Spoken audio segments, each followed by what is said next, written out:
Comentando a lição de quinta-feira, 1º de janeiro de 2026, 2 igrejas e o ministério apostólico.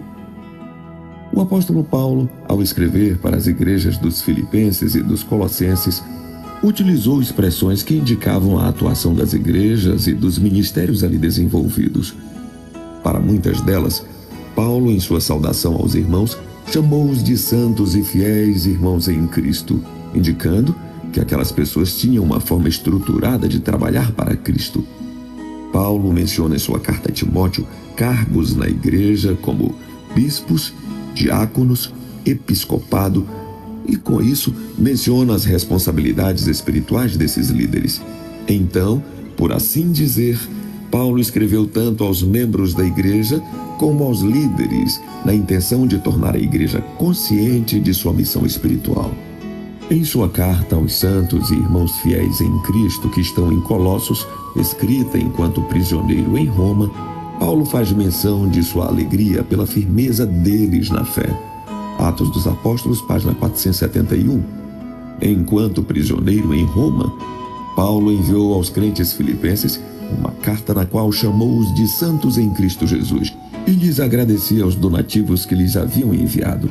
De todas as igrejas, a de Filipos tinha sido a mais disposta e liberal em suprir as necessidades de Paulo. Atos dos Apóstolos, página 479.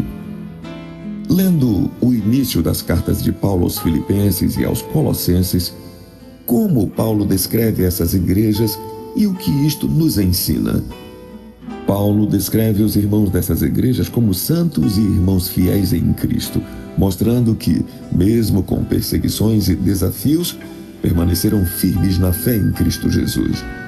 O apóstolo Paulo tinha um método de trabalho em cada cidade que chegava e que estabelecia uma comunidade cristã. Ele treinava as pessoas para que continuassem o trabalho, para que, através disso, a igreja sempre tivesse líderes para conduzi-la ao tratar da espiritualidade como uma prioridade da vida da igreja. Por isso que, se hoje algumas igrejas ficam fracas em seu espírito de missão, é porque as pessoas não estão sendo treinadas para dar continuidade à liderança local. A renovação de capital humano é necessária dentro de qualquer organização, pois isso permite a continuidade dos ideais e dos objetivos a serem alcançados como indivíduos e como igreja. No método das igrejas no Novo Testamento, temos um bom exemplo disso.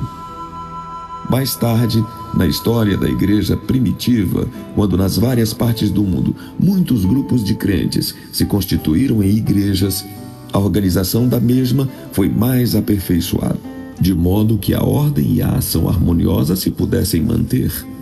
Todo membro era exortado a bem desempenhar sua parte. Cada qual devia fazer sábio uso dos talentos a eles confiados. Atos dos Apóstolos, páginas 91 e 92. Estava um missionário falando a um grupo de hindus. De súbito, uma das senhoras se levantou e retirou-se. Pouco tempo depois, voltou, ouvindo com mais atenção que antes. Ao final, o missionário lhe perguntou o motivo de sua saída. "O senhor sabe", respondeu ela. "Eu fui perguntar a um de seus auxiliares se o senhor realmente pratica as coisas que prega. Ele me afirmou que sim, e que os ensina a serem colaboradores que representem a Cristo. Por isso eu voltei mais interessada que antes. E estou ansiosa por ouvir mais de alguém que vive aquilo que ensina aos outros. Além de ouvir seus conselhos, também gostaria de me dispor para ajudar no evangelismo. Ensine-me e terá uma obreira dedicada." O exemplo é uma força tremenda dentro do ministério. Que Deus nos abençoe.